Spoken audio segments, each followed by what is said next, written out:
Good morning. I have one of the best jobs in the world. Each day I go to work in a softly lit, cozy room, surrounded by some of my favorite things, beautiful artwork on the walls, soothing music quietly playing, wonderful scents in the air, and for most of the day, I pray. Let me start off by saying I'm not a touchy-feely kind of person. I am not someone who hugs strangers or really wants to even shake hands. I do, however, believe in the power and the importance of touch. I've been a licensed massage therapist since 1998. I've worked in many settings, working with many different populations, including the elderly, cancer patients, pregnant women, addicts, people with depression and anxiety, and people with HIV/AIDS. I may not be touchy-feely, but when I'm working, my hands and my heart are at peace. I've been very lucky during my career to have had a full spectrum of people on my table. Everyone from stay-at-home moms, grieving parents, teens with eating disorders, homeless people, professional athletes, musicians, even a couple of former presidents and first ladies. What this has taught me is that as humans, we all need touch. Invariably, no matter who is on my table, they all pause and take a deep breath as hands are laid on them. There is an unfortunate stigmatism even today about massage and touch in general. I won't ever forget the look on my son Chase's face when he put two and two together one day and he said to me, "Wait, you massage naked people?" I explained that yes, people remove their clothes, but they are covered with a sheet and only the area of the body I'm working on is uncovered. He really didn't know what to do with this new information about his mother. A few days later, he came home from school and reported that Officer Jones had been at school and asked how I was doing. Chase replied, "Great, she just opened her own business. Really, what's she doing?" "She massages naked people behind the Chinese place."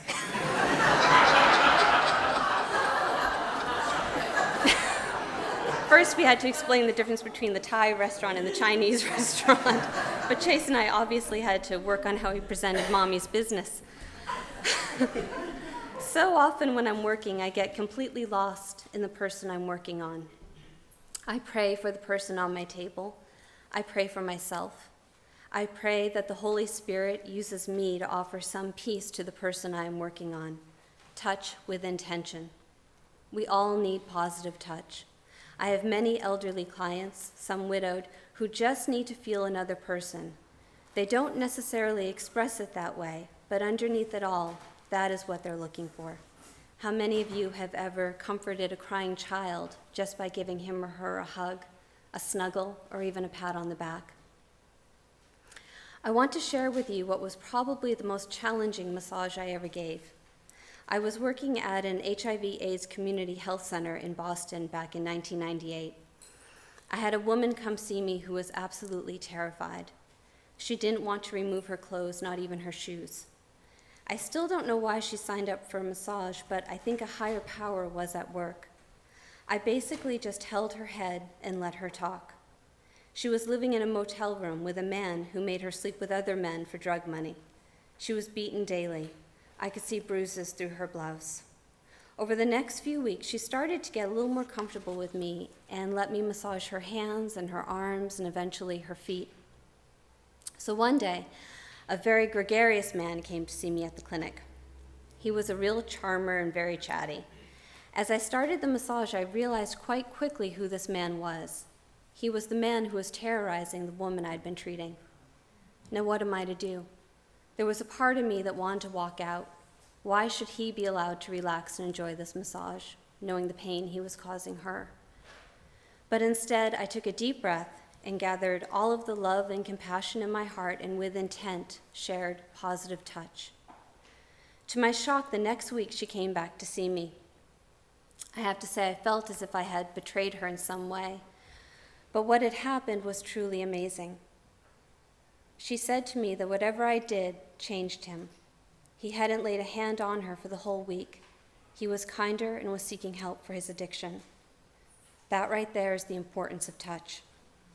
We never know people's whole story. You never know how even a simple gesture like a touch on the shoulder or holding a hand might change someone.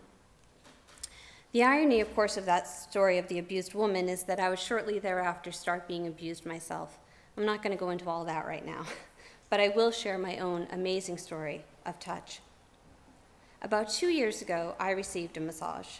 As she was working around my body, I could feel memories starting to come back. Have you ever heard the expression, issues in the tissues? Anyway, my issues were making themselves known. Suddenly, she touched a spot right under my right shoulder blade, and flashes of red light were all I could see. And then I remembered. That was the exact spot where I landed the first time he shoved me. I had fallen backwards, and my shoulder blade caught the corner of an end table. It was at that moment, as she gently massaged the area, that I let go. I decided right then that I would not allow my past to be my present. I was safe in God's hands. That is the importance of touch. I like to believe that as people slow down and quiet themselves, they are allowing God's presence into their hearts. How lucky am I that my job may help facilitate that openness. Thank you. Thank you, Jody. That was a wonderful story. Thank you. And good morning. As others, Ruth asked me to share what I do every day at the University of New England. And as all of you, I said yes, I would be happy to. And it is my privilege to share with you this morning what I do, and it is even more my privilege to be able to work with older adults and health professionals here in the state of Maine. I have really two positions at the university.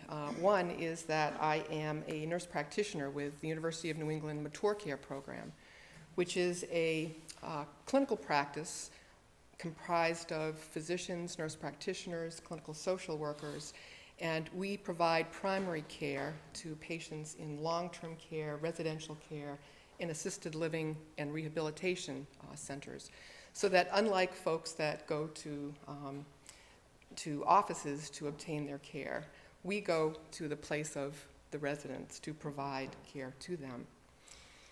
In addition, I'm also the director of the University of New England Maine Geriatric Education Center, and we are one of 45 federally funded programs throughout the entire country. And the mission of geriatric education centers essentially is to provide and to develop evidence-based practice education for all health professionals, physicians, nurse practitioners, physician assistants, social workers, PTs, OTs, the whole cadre of health professionals. And each one of the 45 federally funded geriatric education centers through the country have that mission to do that education within their own state, so that even though our GEC is located at the University of New England, our mission is to provide and bring educational programs to folks within the entire state of Maine. And hopefully by doing that, we will help to improve quality of care and quality of life for older adults here in our own state, as well as throughout the entire country. And I just put this little pictorial up here. I thought it might be a little easier. Sometimes it's a little complicated in relation to what it is that we do. But we have really several training programs, and we work throughout the entire state. And several of our training programs include team teaching. We offer health literacy training. We have a geriatric health literacy learning collaborative, and we have 4 teams throughout the state. We have one state way down at Southern Maine Medical Center. We have another team in Farmington at Franklin Community Health Organization. We have another team up in Bangor, the Penobscot Community Health Center. And then we have a faculty team with faculty all the way from the University of Maine Fort Kent, University of Maine Orono. We have Kennebec Valley Community College, UNE, USM. And we merge faculty and clinicians, and we work with them to help them to learn how to prepare patient educational written materials and have it written in plain language so that everybody can understand what they need to do to take good care of themselves. In addition, we work with our teams to help them create and learn the concept of what's called Teach Back, which is providing face-to-face patient education in a very understandable fashion, so that when we as health professionals talk to patients of any age, we all spend many years learning the language of our own disciplines: medicine, nursing, social work, PT, OT. And we oftentimes think we're doing a great job, and we are in our own language, but no one can understand what the heck we're talking about. So that Teach Back is a strategy to help people untangle the language so that older adults, younger adults, all adults can understand what it is we are trying to communicate in easily understood language. In addition, we have a Falls and Quality of Falls Care program, and we work with the emergency department staff at Mount Desert Island Hospital, and we've worked with them. Our grant is a 5-year grant. We're coming into the 5th year. We are in the 5th year of our grant right now. But we've been working with all of our teams and all of our programs and with Mount Desert Island Hospital Emergency Department over the past several years to help them create an assessment tool that they can use when older adults come into the emergency department with a fall or a fall-related injury. They can use this assessment form to try to identify what risk factors perhaps have influenced that fall, and then be able to act upon those risk factors, whether they be the person is on very many medications, whether or not they haven't had their eyes checked lately, whether or not they're using some assistive device and it hasn't been, it doesn't fit them very well, whether or not it could be a sangre of risk factors. But we've been working with them on this project for many years, and we're having great success with it. In addition, we partner with the Maine Arts Commission, and we work on what we call a Living Art, Living Well studio. And this program is designed to help health professionals really understand and really know that it's very important when they work with patients in partnership, that they understand not just about the medical component, but they understand about the spirit and the soul, that they understand what makes someone's heart beat, what gives them passion, what makes them want to get up every morning, and then be able to use this information in partnership and as a motivator and an incentive to help work with someone through this care process so that they can use this information to accomplish the goals that the patient and the health provider would like to accomplish in unison. And we have a very wonderful program. We have Molly Neptune Parker, a very famous Passamaquoddy Native American basket maker, who has her apprentice grandson who is Dartmouth educated. And we have a folklorist, and we have just a wonderful program. And if I had 2 hours, I could tell you a lot more about it. We also partner with the Eastern Maine Health System on emergency preparedness, and we work with assisted living and residential care facilities throughout the state, trying to help them to create emergency preparedness plans within the context of their living environment and their living community, so that if their community experiences a fire or a hurricane or a snowstorm or some huge calamity whereby their residents, there are decisions that need to be made, what to do in relation to their community, whether they keep folks in place or whether they transfer them out. We've worked with them all over the state trying to help them develop emergency preparedness plans. And also we have supplemental funding to do Alzheimer's disease training, and we've done 4, we've done 4 trainings already throughout the state. We've done 2 in Bar Harbor, we've done 1 in Freeport, and we've done 1 in Presque Isle. And we bring in national speakers for the purpose of really, again, creating awareness, creating increased knowledge, bringing the latest research to the health providers within the state of Maine, so that as they work with folks in any stage of Alzheimer's, that they know the latest, the best and the brightest treatments, tools, and programs to use. And we'll be doing 1 more of those programs again this year in Bar Harbor. And then lastly, we work with the attorney from the State of Maine Securities Commission on an Effie project, which is Elder Investment Fraud and Financial Exploitation. And this, again, is to create awareness among the health professions community around the great need for them to be asking the difficult questions of their older adults as they come in to be seen, to be certain that folks are not being exploited. And we have been doing this in concert with our Alzheimer's disease trainings, so that in each one of our Alzheimer's disease trainings, we've been having a breakout session on Effie and bringing in the State of Maine Securities Commission to do that. And we do lots of other things, but I think my time is more than exhausted. And I will just say that there's one quote in conclusion that I believe Maya Angelou wrote, and it's called, "The greatest gift a parent can give a child is to teach them to live without them."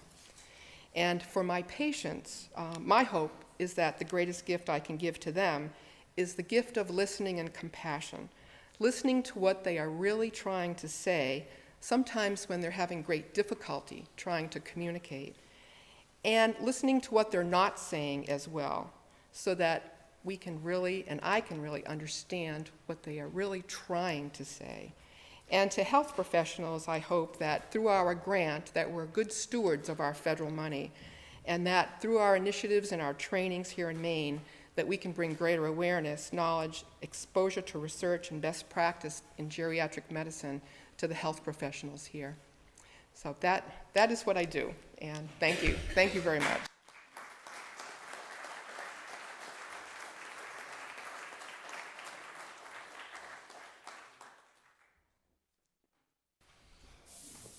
Thank you, Judy. And it's obvious how blessed the people that Judy and Jody work with are in the day-to-day work that they do. So as not to break with tradition, I do have a little joke related to our message today. Two factory workers are on their line talking, and the woman says to the man, "I bet I can get the boss to send me home and give me a day off." Says, "How are you going to do that?" Says, "Just watch." So she goes and she hangs from the ceiling by her legs. The boss comes walking by and he says, "What are you doing?" She says, "I'm a light bulb." He says, "You've lost your mind. You've been working too hard. Get out of here. Take the day off." With that, the man follows her, and the boss says to him, "What are you doing? Where are you going?" He says, "You don't expect me to work in the dark, do you?"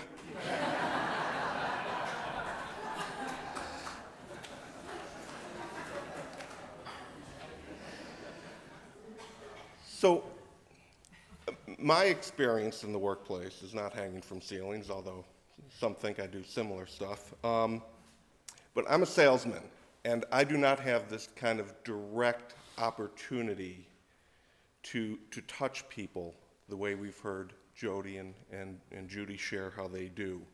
I work in a very traditional office, and I work with clients. I manage accounts and sell new business. And for the most part, as you might imagine, people who are delivering or purchasing information technology solutions generally aren't looking for a sermon. So, one of the things that I had to learn early on was the difference between evangelism and ministry. Because I thought being a disciple meant being an evangelist all the time. And the reality is that in my experience today, I've learned that it is in ministering to people I can best deliver the message that Jesus Christ has asked us to deliver to others out in the world. And like many things in life, I had to look up words to understand them. And when I looked up ministry, it talked about the giving of service, care, or aid, while evangelism is defined by the preaching of the gospel or the converting of people to Christianity. Now, they both have their time and place, but for me in my workplace, ministry is far more effective than evangelism. And one of the things that taught me that lesson I have a boss who says, so how effective is that approach for you? Was that approach effective? And there's a guy in Tommy Park in Portland who, if you're familiar with it, there's like some rocks and some benches and stuff, and he'll stand on one of those rocks and he's got his Bible in his hand and he is preaching the Old Testament to anyone who listen, and mostly people who don't want to listen. How effective is he really? People will sit down and watch the people putting on shows in Tommy Park and doing, different artistic performances. Nobody is stopping and listening to this guy. And the same thing, I work near a Planned Parenthood office, and some of the protesters there are not delivering the message of love and peace that Jesus Christ asks us to deliver. And I've tried to learn from that. How effective is it? So for me in the workplace, what I've learned to do, some of the techniques that I've developed and that I've learned from others have been simple. I bow my head and I pray before a meal, which I try and do all the time, but I don't stop myself from doing it at work. And two things have come from this. Other believers notice it and will say, oh, are you a Christian? And it has opened up opportunity for me to have fellowship with other Christians. In fact, I work in a company of 120, and there's at least a dozen of us that I work with on a regular basis who enjoy fellowship. And it also opens the door for people who may be on the fringe of their Christian faith or maybe non-believers to approach. And some people will approach and ask questions. And I just try and have conversation with those people. I also, when I make a mistake, my natural tendency is to bury my head in the sand and pretend that I didn't do that bonehead move, and maybe it'll go away.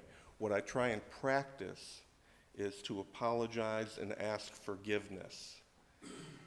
It's what Jesus taught us to do, and frankly, it's just a much better way of life I have found. I sleep better at night when I manage to do that, and when I don't the next day, I generally need to correct it because it doesn't sit well with me anymore. And that reminds me that something from Colossians 4, be wise in the way you act towards outsiders. Make the most of every opportunity. Let your conversation be always full of grace, seasoned with salt, so that you may know how to answer everyone. It is a way of life when we're capable of it, that can truly impact the lives of others. And when I say when we're capable of it, the good news, there's only one who had to be perfect, and he freed us from our sins. And I have to remember that I don't need to be perfect. What I need to do is do my job the best that I can. When I work well, it speaks volumes about my character as a Christian. And because so many people in my workplace know that I'm a Christian, for better or for worse, I'm the version of the Bible that they get to see that day. And when I screw up, I am reinforcing the message of hypocrisy of Christians that so many non-believers experience. And it can undermine my witness. In fact, Christian hypocrisy is probably the thing that keeps most non-believers from investigating Christian faith and salvation through Christ. So having our actions back up our words is core to my Christian outreach. And then, those personal relationships that get developed. Relationships are key to my job. I have relationships with my clients. I have relationships with the engineers who deliver the services that I sell. Sometimes I sell things that they're not prepared to deliver, but, sometimes it is easier to ask forgiveness than permission. So how we conduct ourselves in these relationships, it affords us the opportunity to present the gospel and not necessarily reading from the gospel. A quote that I'm sure many of you have heard, often attributed to St. Francis, is preach a sermon every day, and if absolutely necessary, use words.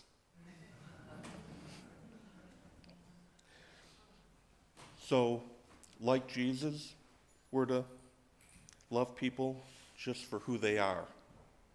Listen and spend time with our co-workers and let them know that we care about who they are. One of the things that I try and do is take someone out to lunch to celebrate. In other words, have a relationship with the people that I work with and with my clients that extends beyond just the work itself and deals with relationships as a whole, rather than just what I can do for them or what they can do for me in our work lives. And finally, probably the most important thing for me in my effort to minister in the workplace is to trust in God. God is in charge of the results. My job is to row, He'll steer the boat.